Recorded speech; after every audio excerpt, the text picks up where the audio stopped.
మనలో చాలామంది గతంలో గతంలో ఎవరు అన్యులుగా పిలువబడినవారు. ముఖ్యంగా నేను కూడా ఒకప్పుడు అన్యుడినే.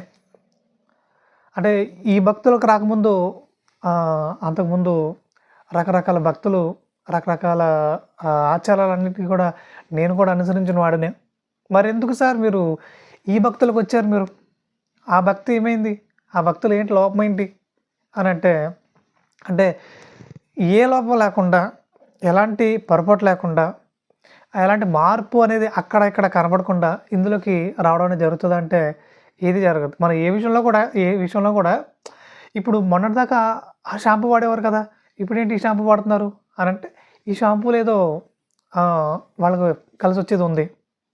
అంటే వాళ్ళకేదో కొంచెం షైనింగ్ కనపడుతుందా, లేదంటే డాండ్రఫ్ పోతుందో, మొత్తానికైతే ఈ షాంపూ వాడుతున్నారు వాళ్ళు. అలాగే సబ్బులు కూడా మారుస్తూ ఉంటారు.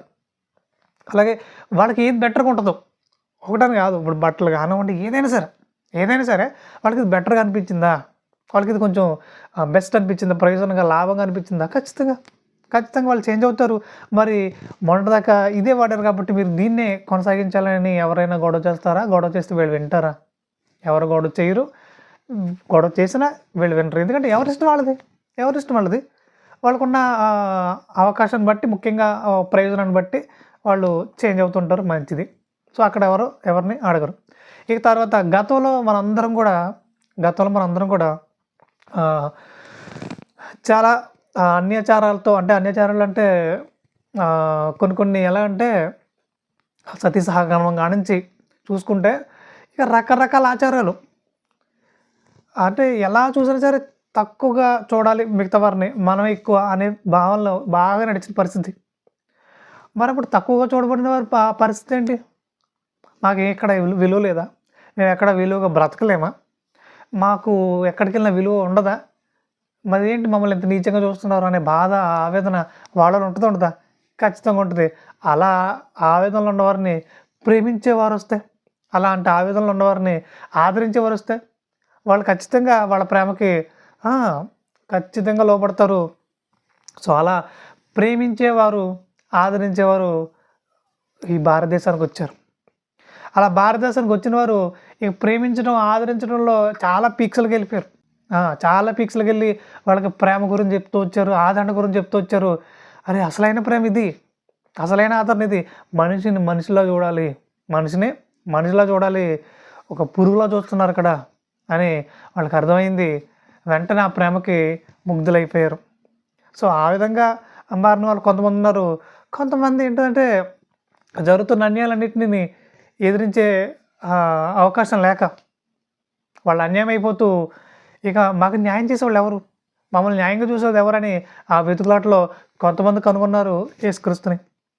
ఇలా కాదు, ఇంత ఇంత దుర్మార్గులు నేను ఎలాంటి పాపం జరిగించకూడదు. ఇంతకాలం నేను అదే కొనసాగిస్తూ వచ్చాను. ఇక మీద నేను పరిశుద్ధంగా మారాలనుకుంటున్నాను. ఇప్పుడు నేను పరిశుద్ధంగా మారాలంటే నేను నమ్ముకునే వాడికి పరిశుద్ధంగా ఉండాలి కదా!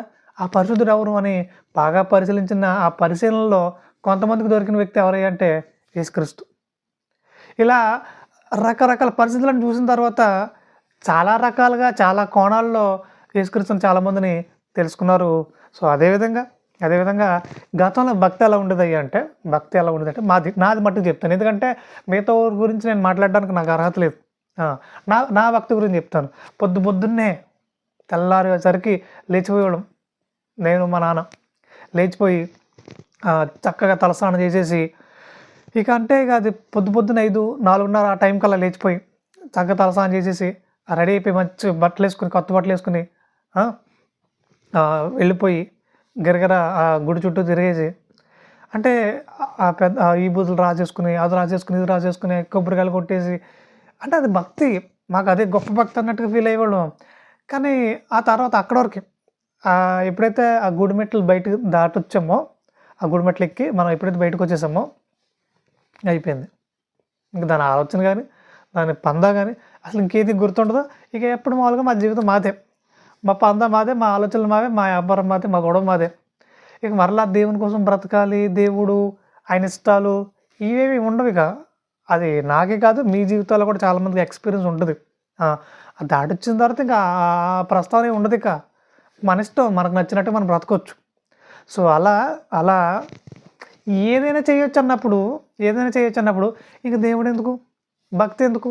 అంటే భక్తిని కేవలం భక్తిని కొద్ది నిమిషాలు మాత్రమే, కొన్ని గంటలు మాత్రమే చూపించే విధంగా ఉంటే దేవుడు దాన్ని యాక్సెప్ట్ చేయట్లేదు.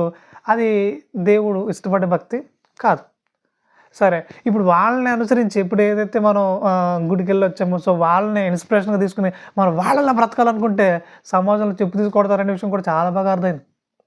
అంత బాగా వాళ్ళ జీవితాలున్నాయని తర్వాత వాళ్ళ చరిత్రలు తెలుసుకుంటుంటే అర్థమైంది. వద్దు నాయనా, మరిప్పుడు ఎలా బ్రతికితే సమాజంలో మనం మేలుకరంగా ఉండగలుగుతాం? ఎలా బ్రతికితే సమాజానికి మేలుకొల్పే విధంగా ఉంటాం అని ఒకసారి పరిశీలన చేసినప్పుడు మాకు అర్థమైందయ్యా అంటే ఏంటిదయ్యా, ఎవరు అంత గొప్పగా బ్రతికినోళ్ళు ఎవరున్నారయ్యా అంటే మాకు కనబడిన ఏకైక వ్యక్తి యేసుక్రీస్తు వారు. సో ఒకసారి ఈయన జీవితం గురించి పరిశీలన చేద్దామని బైబిల్ చదవడం స్టార్ట్ చేసాం. అలా స్టార్ట్ చేసిన దగ్గర నుంచి ప్రతి కోణంలో కూడా మెరిసిపోతున్న వ్యక్తి ఎవరైనా ఉన్నాడంటే యేసుక్రీస్తు వారే. మాకు బాగా నచ్చేసాడు.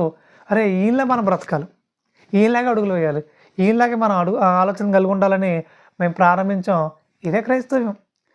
కాదు, ఇలా ప్రారంభించిన వాళ్ళు చాలామంది ఉన్నారు. ఇదే క్రైస్తవ్యం. ఇదే క్రైస్తవ్యం. అంతే తప్ప ఇదేదో మతమని, మతంలో దిగిపోయారని, ఏదో ఊపిలో దిగిపోయినట్టు ఏదో మతంలో దిగిపోయారని మాట్లాడతారు. అసలు ఇది మతం కాదు, ఇది ఊబి కాదు. ఎప్పుడైతే మనకు నచ్చింది పక్కనెట్టి కొత్త దాని వైపు వెళ్తామో, ఎప్పుడైతే మనకి ప్రయోజనం కాని దాన్ని విడిచిపెట్టి ప్రయోజనం దాని కొరకు మనం అడుగులు వేస్తామో, సేమ్ లైక్ సబ్బులు మార్చేసాం, షాంపూలు మార్చేసాం. అలాగే గతంలో సెల్ ఫోన్లు ఉండేవి కాదు, ఇప్పుడు మళ్ళీ కొత్తగా సెల్ ఫోన్లు వాడుతున్నాం. అంటే అప్డేట్ అయ్యాం కదా. సో అలాగే మనకి ఏదైతే మనకు మంచిది అనిపించలేదో దాన్ని విడిచిపెట్టి మనకు ప్రయోజనకరమైనది, మనకి ఇష్టమైనది, ముఖ్యంగా మనకు అది మేలుకరంగా అనిపించింది దేనైనా మనం స్వీకరించే అవకాశం మనకు ఉందా లేదా? ఖచ్చితంగా అందరికీ ఉంది. నువ్వెందుకు మారిపోయావు, నువ్వెందుకు ఇలా ప్రవర్తిస్తున్నావు, నువ్వెందుకు ఇలా ఉన్నావు అని ఎవరు ప్రశ్నించే అధికారం ఎవరికీ లేదు. ఎవరికి నచ్చినట్టు వాళ్ళు ఉండొచ్చు ఈ స్వతంత్ర భారతంలో. నువ్వెందుకు ఇలా ఉన్నావు, నువ్వెందుకు మారిపోయావు, నిన్ను ఎవడు మారమన్నాడు, ఇలా అడిగేటానికి ఎవరికి అవకాశం లేదు. ఇంకా అక్కడ ఉన్న వాళ్ళు ఉన్నారు, ఎవరిష్టం వాళ్ళది. ఎవరిని మనం ఏమనకూడదు. వాళ్ళకి అక్కడ నచ్చింది, కంఫర్ట్గా ఉంది, ఎవరికి నచ్చినట్టు వాళ్ళు బ్రతకొచ్చు, ఆ అవకాశం ఉంది. ఓకే, బ్రతకండి. మేము లేదు, ఇగో నాకు దేవుడు ఇలా బ్రతకమంటున్నాడు, మేము ఇలా ఉండాలనుకుంటున్నాం, ఉంటాం. అంతేగాని నువ్వు ఎందుకు అలాగ ఉన్నావు, మేము ఇలాగ ఉంటాం, నువ్వు అలాగ ఉండకూడదు, ఇలాగ ఉండకూడదు అని ఎవరి గురించి మాట్లాడకూడదు. ఎందుకంటే ఎవరికి వాళ్ళకే స్వతంత్రం ఉంది. ఎవరికి నచ్చినట్టు వాళ్ళు బ్రతకొచ్చు. కానీ ఎవరు ఎలా బ్రతికినా సరే, ఎక్కడుండి బ్రతికినా సరే సమాజానికి మేలుకరంగా ఉన్నామా లేదా చూసుకుంటే సరిపోద్ది.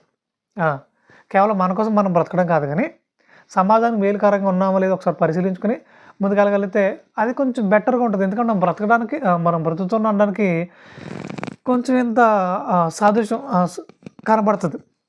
కొంచెం ఓకే, మనం బ్రతుకుతున్నందుకు 10 మందికి మేలుకరంగా ఉన్నాం, ఓకే డన్ అన్నట్టు ఉంటుంది. లేదంటే ఇంక మరి మనం బ్రతికి వేస్ట్ కదా. ఎందుకు బ్రతుకుతున్నాం, ఏదో తినడానికి తాగడానికి అంటే అది బ్రతుకు కాదు. అది వాక్యం చెప్తుంది, నేను నేర్చుకున్న విషయం అదే. సరే, ఏదైనప్పటికీ ఈ భక్తులకు వచ్చిన తర్వాత ప్రతి భక్తుడి ఆలోచన ఎలా ఉంటుంది అంటే, అటు చాలామంది క్రైస్తవులకు వచ్చారు కానీ ఇంకా అన్ని జనులాగా బ్రతుకుతున్నారు. నేను వాళ్ళ గురించి చెప్పట్లేదు. ఎవరైతే నిజమైన భక్తులకు వచ్చారో, నిజమైన యేసుక్రీస్తుని నమ్ముకుని యేసుక్రీస్తులా బ్రతకాలన్న ఆలోచనతో నడుచుకుంటున్నారో వాళ్ళ ఆలోచన విధానం, వాళ్ళ యొక్క భక్తి జీవితం ఎలా ఉంటుంది అనంటే ఒక భక్తుడు పాత నిబంధనలోనే ఒక భక్తుడు ఆ భక్తులకు వచ్చిన తర్వాత మాట్లాడుకున్నాయి. గతంలో ఆయన జీవితం ఎలా ఉంది, ఇప్పుడు భక్తులకు వచ్చాక ఆయన మాట్లాడుకున్నాయంటే చాలా అద్భుతంగా ఉంటుంది. ఖచ్చితంగా మీరు చివరి వరకు వినే ప్రయత్నం చేయండి. కీర్తనల గ్రంథం